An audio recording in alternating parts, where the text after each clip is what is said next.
Tunghayan naman natin ang mga balita mula sa Visayas.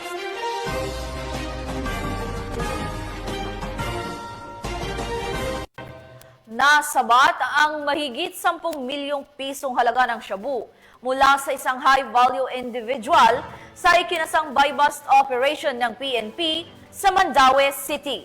Magbabalita dyan si Patrolwoman Judith Nicanor.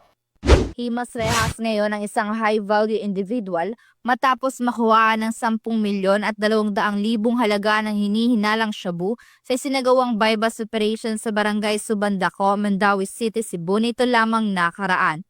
Kinilala ni Police Major Lian Ray Endoso, Officer in Charge ng City Intelligence Unit, City Drug Enforcement Unit ng Mandaue City Police Office, ang suspect na si Raymond, 42 anyos, at residente ng Sitio Bugwak, Barangay San Vicente, Liloan, Cebu.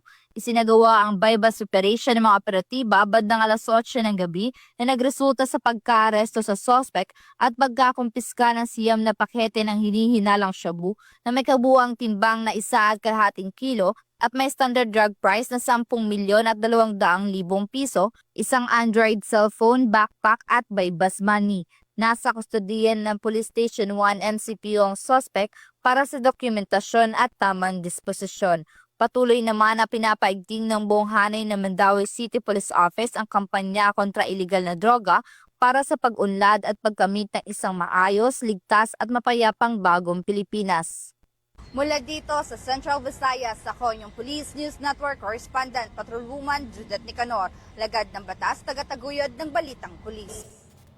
Maraming salamat, Patrolwoman Nicanor.